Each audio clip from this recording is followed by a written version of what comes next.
Y'all said that really long story about the creepy basement discovery from the previous episode was really good and epic.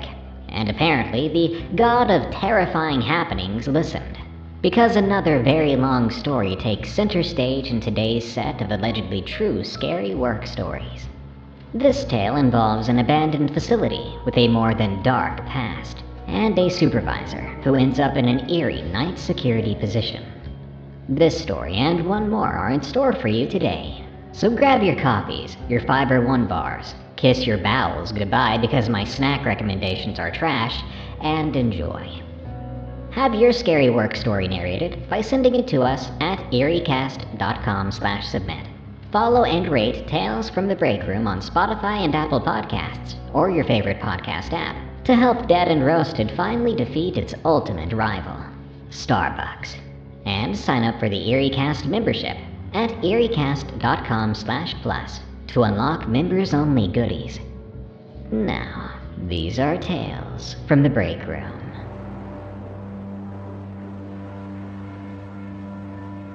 Madness. From R. Strayer 625. Have you ever wondered if madness is something more than a mental illness? Maybe it leaves an impression on a place. I've always had an ability to get a sense of the emotions of a place. Churches are a good example. Walking into one, you just get a sense of all the things the walls have held within them. The joys of marriages, the grief of funerals, even pride of baptisms and christenings. Maybe I'm just overly empathetic to these things, but something happened a few years ago that made me really start to ask if it's not just me. But in the end, I still have more questions than I do answers. I work in construction, specifically demolition. I travel up and down the state for my job. I live out of a duffel bag and I've slept in more hotels than my own bed for most of the year. My roommates have genuinely forgotten my name on more than one occasion. So when I got to work that morning to see all the tools and equipment of my trade being loaded onto trailers, and all the guys throwing their various suitcases and backpacks, I knew it was going to be some time before I was anywhere near my home again.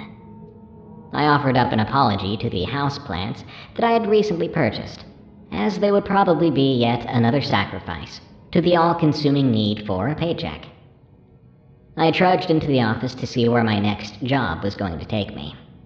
I grabbed that big red folder out of my mail slot to examine its contents of the new project we'd be taking on as I walked into my project manager's office.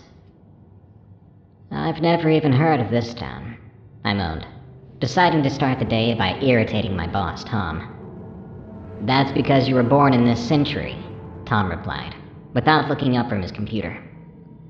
"This place is pretty much stuck out of time," he said, finally looking up. "It used to be a mining town back in the 50s, and from what I can tell, once they shut down the mine, the town just kinda refused to die. But that's not our concern. What is our concern is that we're getting at least part of the contract to demo an old mental hospital." "Part of the contract?" I asked, already suspecting the answer would not be to my liking. "Victor's got the cleanup, we got the demo," he said flatly, looking at me with a heavy implication to not start with him on this. I fixed my gaze on the calendar on the wall above his desk, and I was idly wondering how long it would be until I saw my own bed again when he spoke up. "By the way, just to keep you in the loop on this one, don't expect a warm welcome from the locals. They are not happy about this building being sent for demo. Apparently, this place has some local history, and it's been a hotbed for local disputes." He said that rather casually, trying to convey that our crew could be expected to get into fights with the locals, and expect no help from any business in the immediate area. "Awesome," I said, sarcastically, before leaving the office. The drive into this place was almost as boring as the town itself. I know some people find endless rolling hills to be majestic, or something like that. But after miles of dry, grass-covered hills, I started to feel as drained of life as the landscape around me. "This is gonna suck," I said aloud to the crew cab full of guys I was about to spend the next few weeks supervising. None of them responded. But that was my job, supervising. I'm an engineer for the company. My job really consists of overseeing the operation, solving all the little day-to-day problems and logistically making sure we can stay on schedule, and within budget. This responsibility manifests in any number of ways, ranging from equipment repair, making sure our vendors deliver supplies on time, as well as planning demolition in a manner that makes the most sense, given the available resources. Seeing as I was already warned by Tom that our arrival would not exactly be greeted with loving open arms, I wasn't looking forward to the challenges of this assignment. After our arrival, we had one of those idiotic, groundbreaking ceremonies that I truly despise. I'd been wondering when we drove in what flavor of time-wasting nonsense I'd be subjected to. The golden shovel variety? Maybe the giant scissors and big red ribbon? Either way, they're always a waste of precious time. Photo opportunities and people in suits. People who will never step foot on the job until after it's complete. And me, I'll have to stand there over actual blueprints with people who have zero idea what they're even looking at, posing for a camera. Somehow, the thought of standing next to one of these idiots for a photo was even more distasteful than the growing stack of concerns, foolishness, and general havoc this assignment was about to bring. But we did it. Me standing there pointing at irrelevant points on a map, on a blueprint with some mayor or government official standing by my side nodding approval for an all-too-willing news crew. I wanted to use that golden shovel to brain the lot of them. In hindsight, I would have been doing them a favor. Standing shoulder to shoulder with city officials always made me uncomfortable. And by God, these people didn't help the situation. A greasy-looking man in a cheap suit sidled up to me during the last of the group photography. He had the look of a used car salesman going through multiple divorces all at the same time. Haggard would have been generous, to say the least, of his demeanor. Having all the calming presence of a man who had been held at gunpoint more than once in his years, he began to speak in a quiet, conspiratorial tone, even before I acknowledged his odor of cheap whiskey and even cheaper cologne. I gave my best effort to maintain my fragile composure, as he began what I was already sure was a useless synopsis of how local government works, and who I should try to make friends with if I wanted this project to succeed. "Not interested," I began, cutting him off from even beginning his pitch. "What?" he said, feigning innocence. "Look, I'm just not interested in pitches, deals, or inside scoops on who's who in this town. We're here to do a job, and see it through to completion with minimal interference. We have more than enough of our own resources to see it get done without greasing any wheels or taking any deals." I lied. I hadn't even turned my head to look at him, trying to focus on the cameraman, and where he was angling for a good shot for what I guessed would be the local paper. "I was just wondering if you knew the story behind the building you're about to destroy," he asked, with the first tone of actual sincerity in his voice. I'd heard a dozen of these speeches before on why a particular place needed to be preserved or turned into a historical site. They come from a good place, but the sad reality is I work for the sword of progress, not the preservation of the past. Or at least, that's what I believed at the time. That old things should make way for the new. "I'm here to do a job, that's all," I said, trying to instill a note of finality in my voice. "Men like you always are," he said, and something about his words were laden with a sadness I couldn't quite place as genuine or manufactured. He moved away from me sheepishly, and I felt a little bad inside, as I finally turned to see him fully, and beheld someone deeply broken by years of loss and public service.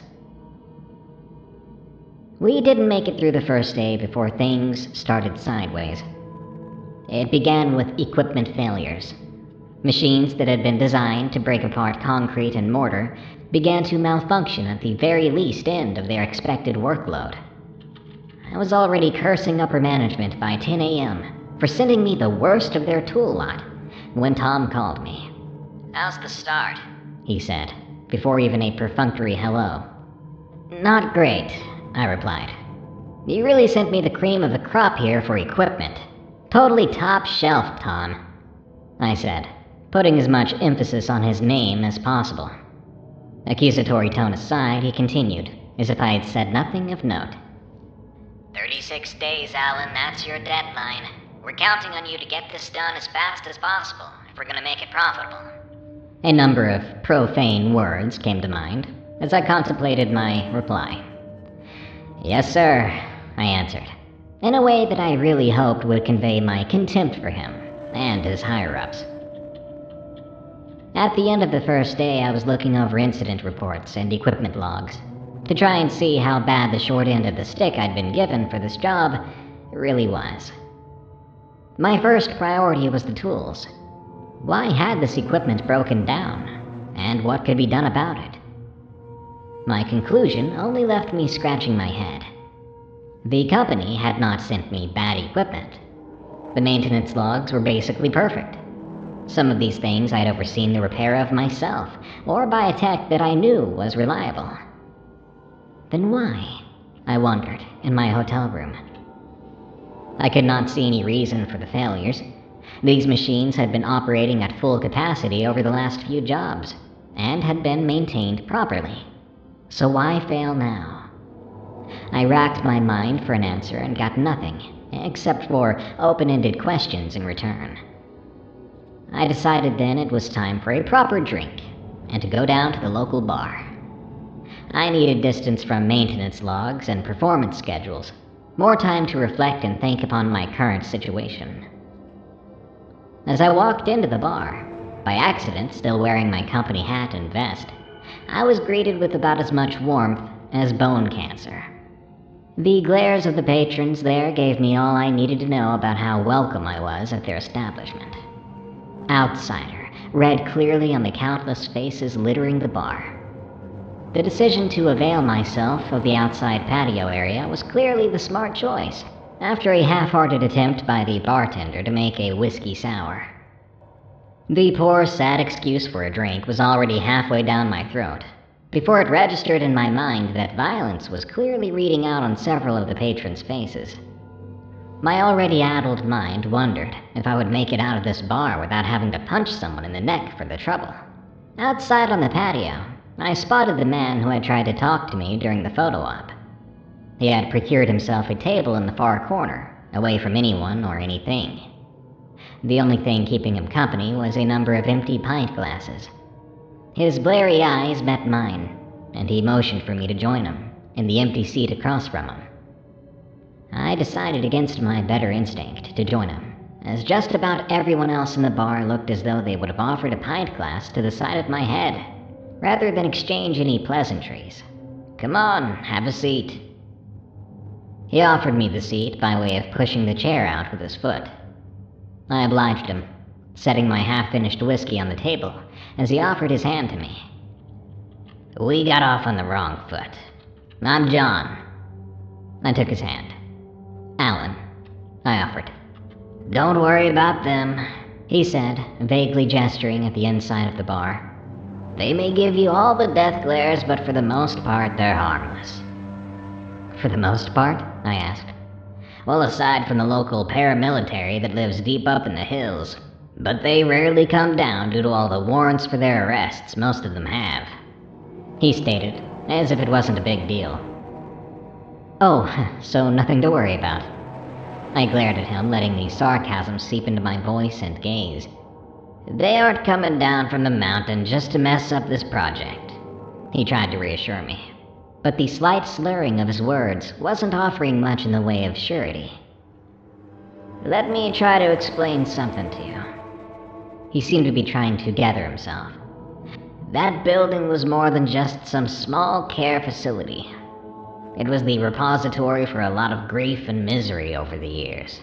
It's failed in just about every incarnation it's been through the years, and that was before the shooting. Shooting? I inquired. I'll get to that. He started again. That building has been the site of every failed public program in this town. Doesn't matter what the work project is, they all fail. And those people in there are beaten down and weary from years of being made promises only to have their hopes of something better happening dashed over and over again. Getting kids to read, no source of books. Illiteracy rate here is worse than you might think. Internship for work, no business wanted to support it. Unemployment skyrocketed with a whole workforce of interns trained to a job no one wanted them to do. And then the crown jewel of failure is the rehab program. Supposed to take the mentally ill, the homeless, the addicts, all the people that place failed, and help them get back to being functional members of society. You want to guess how that turned out? He spat. This is the part where you tell me about the shooting? I ventured. This is the part where I tell about a failure that resulted in 6 people dead, including my son, he said, apparently having completely sobered up during his description. His words had struck me. I let my guard down and listened to his words more carefully. The rest of the evening, John bought the drinks and I listened, taking down occasional notes of certain things he said. Names, dates, events that he said had taken place. It's not that I didn't believe him, but I had a way I like to do things in situations that have this much potential to go sideways. Trust, but always verify. By the time we left, my notes had begun to slightly wander off the pages, and my usually neat handwriting had a bit of a slant to it. John, even in his state, gave off a certain air of confidence, walking me out of that bar that prevented any of the establishment's occupants from requiring the aforementioned throat punching before we opened the front door to a waiting cab. He opened the door, turned to me, and as he did so, he said, "Consider it a professional courtesy. I do wish you luck in tearing down that god-forsaken building. It's been an ugly reminder through all the years it has stood of the greed and incompetence of our local government. But every contractor that's ever tried to do anything with that building has failed." And without another word, he got into the cab. I watched the taillights disappear over the hill woozily, taking out my keys as I walked back to my work truck. I could smell the spray paint before I even got to it. There in big red letters was a single word: leave. It had been painted down the entire side of my truck. I sighed wearily. This is gonna be great, saying aloud in the open night air. I got back to my hotel room after an unenthusiastic officer came to take my statement. I didn't even want to call, knowing my report is going straight into the filing cabinet under a big W for who cares. But company policy required it for insurance purposes. I sat at the little desk of the hotel room, and I fired up my laptop, digging my notebook out and deciphering my slightly drunken scrawl. I began to do some research into the conversation with John. Again, it wasn't that I didn't believe him, but sob stories were kind of a dime a dozen in this industry. It didn't take long before I found confirmation to almost every one of the building's failed endeavors, including the one that involved the death of his son. I pored over the article, which was written by a newspaper outside of the town, so it contained a lot more details about the incident. Maybe it was the whiskey still floating around in my veins, or the fact that John had looked so haggard. But my heart sank when I read a paragraph towards the end of the article, describing what had plagued the rehabilitation program. It cited budget issues that had resulted in the place being horribly understaffed, with what could best be called underqualified people. Citing this as the reason for the massacre at the facility that had killed John's son, who was working the front desk reception at the time, the architect of the budget had been brought up on criminal charges, but none of them stuck. There in a court sketch was the man being held responsible for the crime, if maybe only in the public eye. Even in the poorly painted courtroom sketch, I recognized John's wary, haggard expression. I went to bed that night, thinking of this poor man, who had, in a way, if perhaps only inadvertently in the course of doing his job as a public servant, caused the circumstances that surrounded his son's murder, and then had been made a public pariah to be charged in it all. The next morning, the phone in the little trailer that was serving as my office began to ring. I cursed under my breath. Last night's events had produced a profound headache, which Tom's nasally, wheedling voice only seemed to make worse. Well, I have good news for you. Tom chirped with an enthusiasm that made me despise the man and the entire concept of hearing anything at all. Victor's just filed for Chapter 11. Tom had said that with the inflection of a lion who had just learned all the gazelle forgot how to run. We have the whole contract. Everything about this job now falls under you, Alan. He sounded like it was a privilege, and not just simply adding more weight to the burden I was already bearing. I intentionally moved the phone receiver closer to my nose, so he could hear my long exhale of acceptance and frustration. Great, I said through gritted teeth. I'll update you as things progress. And I hung up the phone. The next few weeks progressed as painlessly as a tooth extraction. Equipment failed, deliveries were delayed, and worst of all, morale among the crew fell. Fights became more common. Don't get me wrong, I'm used to dealing with conflict resolution. The guys I work with, the crews I manage, are largely made up of the tough guy types. And tough guy types don't like wearing their ear protection. Half or more of the conflicts I have to deal with are about miscommunication, rather than actual insults. A routine hearing test by our insurance company produced a result that nearly half our guys had some loss in the hearing department. And despite multiple meetings about the importance of safety equipment, the problem persisted. I was about to chalk the most recent batch of conflict resolution reports up to the stress of this job when I saw the name in the report. Ramirez. Okay, that makes no sense at all, I thought. Ramirez had always been a very peaceful man. I even relied on him for conflict resolution. He was a deeply religious guy who didn't believe in violence in the least. Wonder what made him lose his cool, I thought, as I read the report. I tried to picture a gentle guy like Ramirez in a jail cell.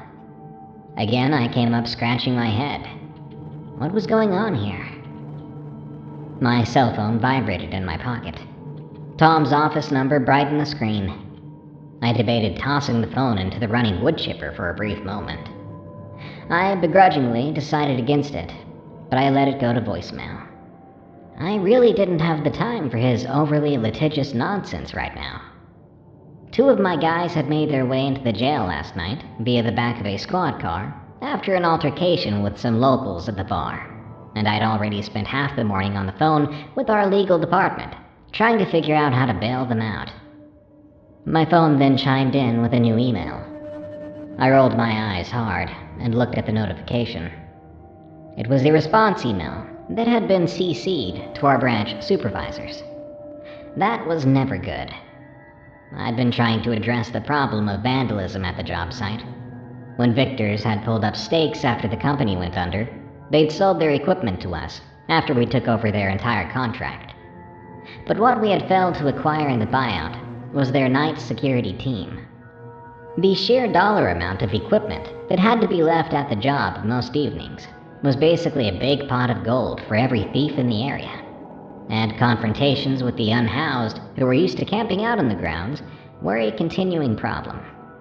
I'd already rung up several charges on my corporate account, buying some of our tools back from the local pawn shop, even after contacting them and asking as politely as possible to be on the lookout for our branded tools that bore our company logo.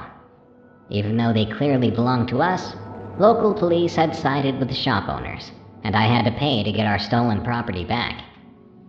I went into my little trailer office so I could read the email on a proper screen instead of trying to squint at my phone. And immediately, I knew I was really going to be unhappy by the time I was done.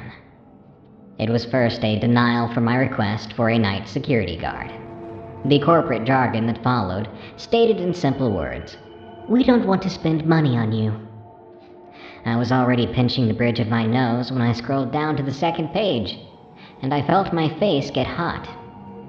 Expansion of supervisor job duties. Not only was I not getting a security guard, I was now going to be responsible for any theft or loss of time or property. And just to add some terrible icing to an already lousy cake, my corporate account had been severely limited in what I was allowed to spend it on. I could hear Tom's weaselly voice as I read the words cost reduction measures. I put my head down on what was passing for a desk with a groan, wondering when was the last time I updated my resume. Part of the email had been sent to me directly, and not to the rest of the supervisors. It was a note from Tom. All it said was maybe you could put a cot in the site trailer. As I paced about the trailer, going through every obscene word I had in stock, a light bulb came on, and 2 words flashed across my mind. Malicious compliance. A dark smile began to form as I checked the company policy book for our specific guidelines about reasonable accommodations. I found the clause I was looking for and highlighted it. This was going to be my shield. I called the hotel I was staying in and canceled my reservation for the rest of the job. 2 hours later, I pulled the 30-foot rented luxury class 5th wheel into the job site wearing a huge grin. I could already picture Tom's red face as he looked over an expense report, seeing how much I had just spent on my new accommodations, knowing that I had followed the letter of our company policy, and there wasn't a thing he could do about it. I stopped by a toy store on my way back to the job site. Still grinning like a lunatic when I made my purchase, I made sure to save the receipt. My phone chimed with another email. I opened it. It was only marked with exclamation points. It was a picture of an expense report with the cost of the 5th wheel highlighted, and surrounded by several red question marks. I took the plastic children's sheriff badge I'd purchased, and affixed it to my jacket below my name and company logo, making sure to hold the receipt next to it, and took a picture. I sent it to Tom's email with a note. My own highlighted section of our company policy about expenditures on reasonable lodging and performance of our work, and a note that I expected to be reimbursed for my additional equipment. His 2-word response put a smile on my face for the rest of the day. Well played. The workday concluded and the guys had begun shuttering the job site for the evening. I took a revolver from my duffel bag, a large caliber handgun loaded with snake shot that I usually brought along to jobs for dispatching venomous wildlife that do like to occasionally occupy warm engine compartments of our equipment. I'd only had to use it once in the last 5 years. As usually, I didn't like killing an animal, unless I absolutely had to. But the weight of it on my hip brought me a bit of comfort, as more of a deterrent if I did end up encountering some thief trying to steal anything not bolted down during the evening. I'd moved many of these standing work lights around, strategically placing them so if I flipped the switch, most of the job site would be illuminated. Satisfied with my little defense perimeter, I lay down for the evening with my laptop to watch something brainless as I kept watch for the night. The sun had just passed behind the horizon when the first problems began. The first was a group of teenagers, who I caught trying to scale the fence. I was making around walking the fence line when I spotted them. Just a group of kids, really, not real criminals. I could hear the cans of spray paint rolling around in their backpacks as they tried to mount the fence. I hit the remote start button on my fob for the generator hooked up to the perimeter lights, and made sure that the first thing they saw was me silhouetted against the light with my hand on my gun. They fled instantly. I waited until I couldn't hear the cans rattling in their backpacks anymore, before I finally started to laugh. I never would have hurt them, but I'd already had enough spray paint-happy vandals for one trip. The building was pretty much covered in a variety of graffiti, ranging from actually not bad street art to many variations on fornication with my mother, and a recurring theme of various distressing words like run, hide, and watch out. Seeing them all over the walls made me feel a little sad about how calloused some people could be about a real tragedy. I pressed the off button on the fob for the generator. It wound down and the lights dimmed. I was back in total darkness. I was waiting for my eyes to adjust to the dim moonlight when I heard a noise coming from within the job site. I began walking back up toward the building itself, hoping to keep my element of surprise being as quiet as I could, straining my ears to try and locate the source of the noise. As I approached the building, I could tell the sounds were coming from inside the hollowed-out building itself. The empty concrete walls made trying to pinpoint the source nearly impossible, as echoes bounced back and forth down the hallways and corridors. The confidence I'd been feeling from putting a little scare into the kids faded away into cold dread and goosebumps, as now I could hear what the sounds actually were. They were sobs. Not "I lost my job" or "my significant other left me" cries, but the deep, heart-racking sobs of someone in genuine anguish. I changed tactics, fumbling around my pockets for my flashlight. At some point in your life, you'll encounter the kind of cries I'm talking about. They have an effect on your heart. My mindset changed from needing to run off whatever was trespassing on the site to needing to locate and perhaps aid someone in distress. I flipped on my flashlight, entering the building, expecting to see maybe one of the local unhoused, or maybe some kind of teenage runaway, as the mournful wails continued to bounce off the walls, making them sound like they were coming from everywhere and nowhere at the same time. I felt my heart rate go up a few more notches as I swept my light down hallways, walking up and down the length of the building. The actual building was only about 34,000 square feet. There just aren't that many places to hide. I walked down a rubble-strewn hallway that had been the most recent to be demolished. It ended, opening up to the outside again, where that section of the building had already been torn down. The sobbing abruptly stopped. Then, a blood-curdling scream erupted in my ears, and something hit me hard in the back, sending me to the ground with incredible force. My head slammed into one of the piles of concrete, and little points of light began to swim in my vision. Before everything went dark, I heard a word whispered harshly into my ear. "Hide." I startled awake with my forehead throbbing in pain. I put my hand on my face and felt something wet dripping over my eyebrow.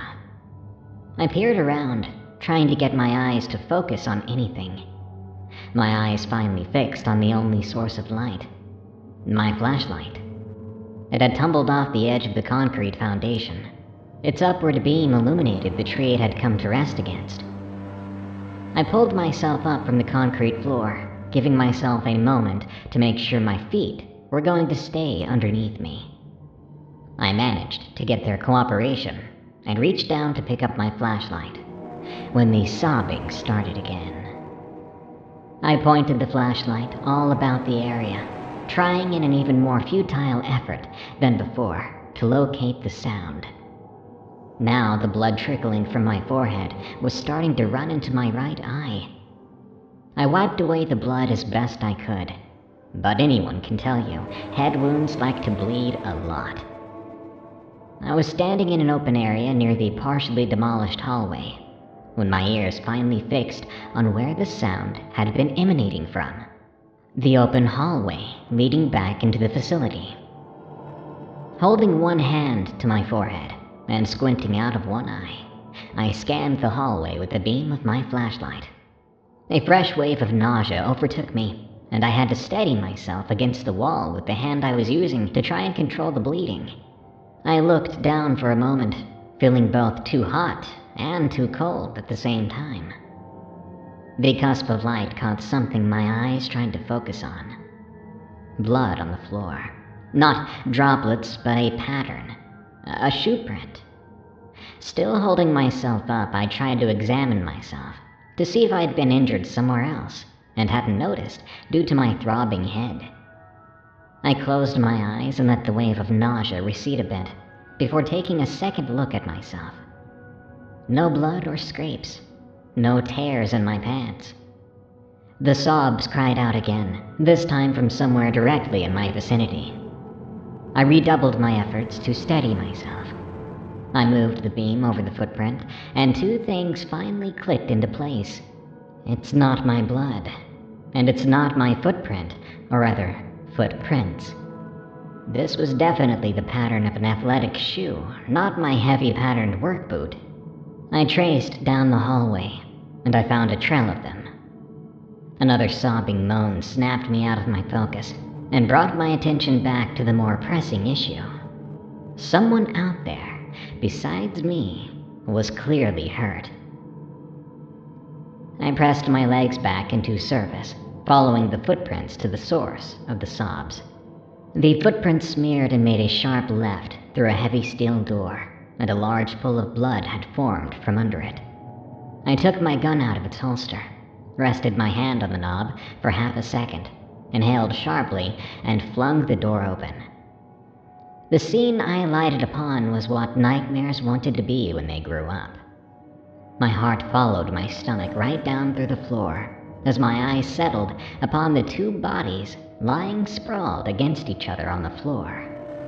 They leaned against the back wall against one another, a man and a woman in matching blue uniforms, his body partially draped across hers, both with obvious signs of injuries that could not have been anything short of absolutely fatal.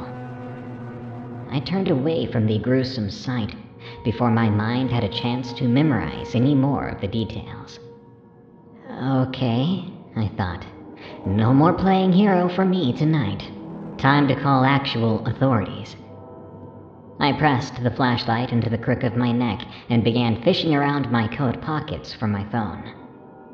I managed to get 911 punched into the phone as I turned my back on the two bodies when I nearly bumped into someone standing directly in front of me.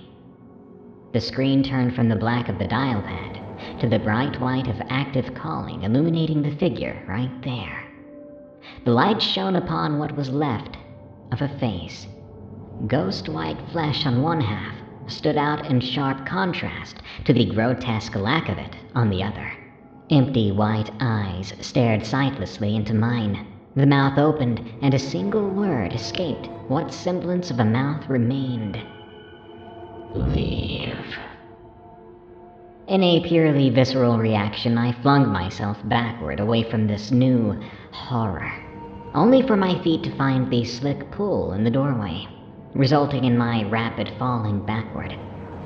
My hands were full with guns and phones, and the back of my head struck the floor with all my weight behind it. This time it wasn't little points of light I saw. Rather, stars exploded across my vision. The terrible pain I already felt redoubled, and for the second time in a span of 10 minutes, or less, darkness swept the world away. The next thing I knew, I was back on the job. I looked up from my clipboard to see my guys back to the task at hand. Jackhammers and engine noise filled the air. I was talking with Ramirez about where to place our new arrival of dumpsters without looking up from my paperwork. Something was bothering me, but I can't quite put my finger on what it was. It was like I was struggling to read the paperwork at all. Ramirez had his back to me, looking at site plans, pointing to a location for the dumpsters. Oh, wait, Ramirez, when did you get out of jail? Legal said they couldn't do anything about it until Friday. I asked his back. He replied, "Yes, sir. They let me leave." What did you say? I asked, the alarm rising in my chest. Leave. He repeated in a voice that was distinctly not his own. Awareness washed cold dread on me as I realized the noise of the job site had gone down a few octaves. I looked around to see none of my guys were working anymore. They still held tools in their hands, machinery still running, but they were all just standing there with backs towards me. I got up from the log I was sitting on and grabbed Ramirez by the shoulder, turning him towards me. "Hey, I asked you..." But when I turned him to face me, the words died in my mouth. The face was still him, but below the brim of his hard hat were two white eyes that stared out lifelessly at me. "Leave," he said in a loud whisper. "No," I stammered. I looked around for help to find all my guys now facing me with those same white eyes. They all began to whisper the words leave or run or hide. Then they repeated them over and over again. Leave, run, hide. until it was all I could hear. I woke up to the sound of my own screaming. I was still lying in the doorway with John shaking me awake. Alan! Alan, calm down! The bright light of his flashlight brought fresh waves of pain shooting through my skull. I brought my arm up to shield my eyes, but still used the available light to look behind me into the room behind the door. No bodies. They were gone. I checked the ground around me. No blood. My ears still rang with the sound of my own screams, and the echoes of the whispers still playing in my mind. I sucked in a breath as John put a hand on my shoulder. What happened to you? He asked, with deep concern in his voice. My heart was beating so hard and fast, I barely registered the sound of his voice. I fell, was all the reply I could muster at the moment. His flashlight traced over to my revolver lying on the ground, then back to me, and more specifically, the little yellow plastic sheriff's badge pinned to my jacket, which was now spattered with droplets of my own blood. You're lucky you didn't end up blowing your own foot off or something. Come on, you ridiculous idiot. That gash on your head is gonna need stitches. He said as he heaved me to my feet in a way that brought new waves of pain shooting through my body, but I took it, just happy to have a companion in my misery. John threw my arm over his shoulder and walked me out of the facility, back toward my trailer. A few moments later, a police officer rolled up to the lot in response to my 911 call. But John confronted the officer, flexing his authority, assuring the officer it was a simple accident and misunderstanding. The officer seemed more than willing to leave well enough alone, as I imagined this would be a lot of paperwork on his part. When some of the pain receded and I managed to collect myself enough, I asked, "So, what are you doing here?" I peered at John from beneath a makeshift bandage pressed to my forehead. Well, I came here to tell you what a terrible idea it is to stay here overnight, or really on these grounds at all, he replied. This soil is contaminated, and tomorrow the EPA will be here to close the site. I wanted to deliver the news personally to you before the EPA got here and confiscated all your company's equipment for potential contaminants. He gave me an almost smug look. I could only stare back at him blankly. I've been trying to shut this place completely down for several years of my time in public service, he said, perhaps not really to me, as he was looking out the window of my trailer out into the night. Seemed to be saying it to himself, trying to pierce the darkness by sheer force of will. Nothing good has ever come of this land, or anything ever built on it, and it hurts everyone who steps foot here. He mused aloud, still staring into the dark. Come on, I'll take you to the ER to get your head stitched up. Then I recommend you start making phone calls to get your equipment, and this very expensive trailer off the site by morning. After a quick trip through the ER for 10 stitches and a fresh tetanus shot for my troubles, I started to make phone calls, waking up every single one of my guys not currently residing in a drunk tank, to come back to the job and begin the hasty process of getting everything loaded back onto the trucks and moved to an open lot off the highway. I fired up every generator we had and hooked up every single work light available to illuminate the entire area. Tired, battered, and still feeling the ache of fleeing adrenaline, I must have looked a bit like a madman to my guys. Head bandaged, still sporting my blood-covered jacket, shouting orders that no one is to be alone, always travel in pairs wherever you go, and so on. They were giving me a wide berth by the time we'd gotten the last piece of equipment loaded. A chorus of groans answered my next order to utilize my expanded job duties, and ordered everyone to load up and drive back to the home office right away. I stayed behind for another 2 hours until I could pick up the stragglers from jail. They gave me bewildered looks as I told them to get in the truck, that we're going home. After some assurances that their personal belongings had been collected from the hotel, and that our company wasn't also filing for bankruptcy, but yes, they did indeed still have jobs, they all climbed aboard. I passed one of my guys, Ramirez, the keys. "You're driving. I'm getting some sleep." That's all I said, even though he clearly had more questions. The obvious relief on his face was all but too apparent. I sat in the passenger seat watching the town disappear over the horizon in the morning light. "Sir, there was something really wrong with that place, wasn't there? Is that why we had to leave?" asked Ramirez. I involuntarily shuddered at the last word. "Circumstances beyond our control," I said, as I began to doze off out of sheer exhaustion. I watched him cross himself as my eyelids fell. No kidding, I thought to myself, before sleep took me away from that awful place. I turned in my 2 weeks the next day, deciding I'd had enough of wielding the sword of progress. John sent me an email updating me on the land's fate. He had succeeded in not only proving the soil contamination, but also in tying up any further efforts to use the land for nearly any purpose. In such a nice little package of bureaucratic red tape, the place was pretty much walled off from anyone ever setting foot on it for the foreseeable future. I felt a wash of relief at this news, partially because it meant no one would be harmed, but also the soil contamination helped explain what happened to me. I must have been exposed to it and hallucinating. The feeling was short-lived.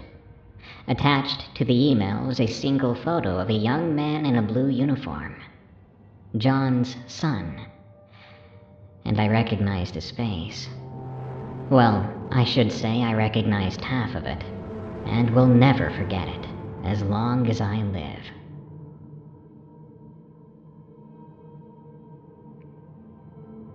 Stuck in Time, from Spoody Tunes.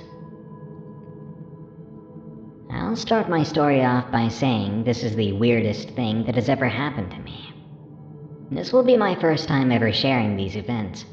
Some details and names have been changed for anonymity's sake.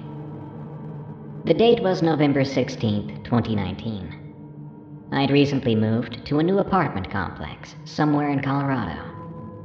My new job at a well-known hardware store was running me ragged due to preparation for the upcoming Black Friday and holiday madness that was quickly approaching. I'd been working late and finally arrived back at home. I was finally climbing into my soft, warm bed. I sighed and tucked myself in.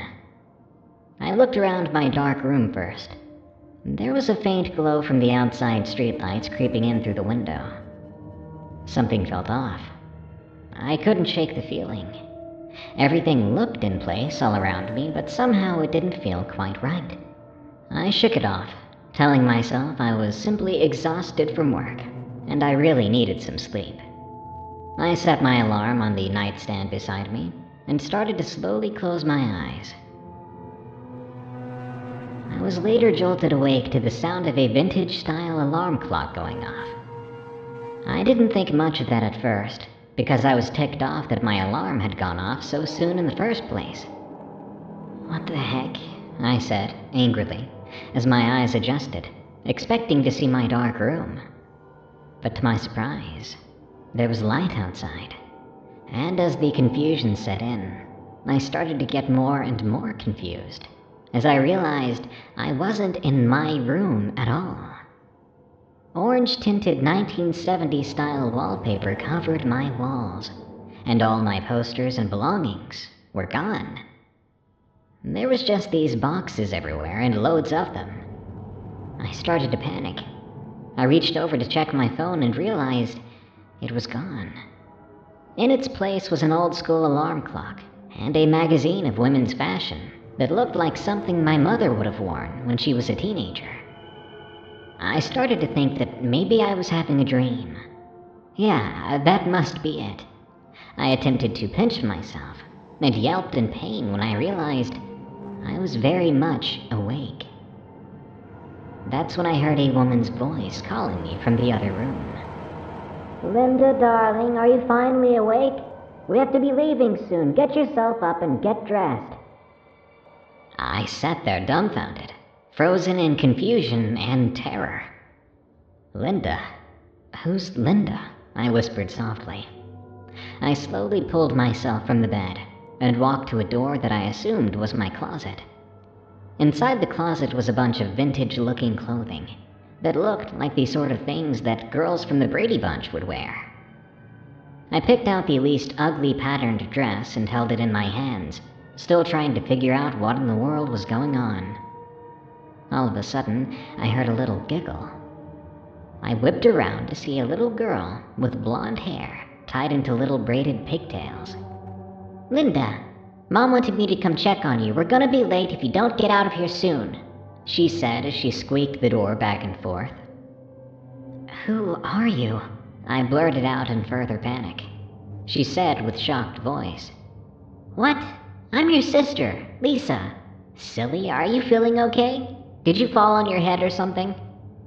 Just before I could answer, the woman I'd heard calling me before came walking up behind Lisa. What's the holdup, Linda? She said sternly. We have to get going soon. Put on that dress and get out here. The woman appeared to be in her late 30s. She had curly light brown hair and blue eyes, wearing a grayish-blue dress. I blinked a few times as she huffed and walked away with the little girl running behind her.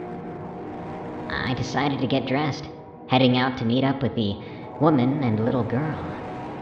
Obviously, something was very wrong, but if I wanted to find out what that was, I had to play along. As I headed out of the room, I noticed everything in the house was boxed up. I looked around the house and noticed everything, the furniture, wallpaper, the clothing, all looked to be from the 1970s. My eyes finally landed on a calendar on the wall. The date read November 1974.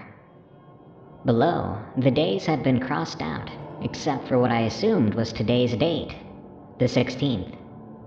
I was in awe, dazed, trying to figure out where I was when the woman's voice boomed out of the kitchen.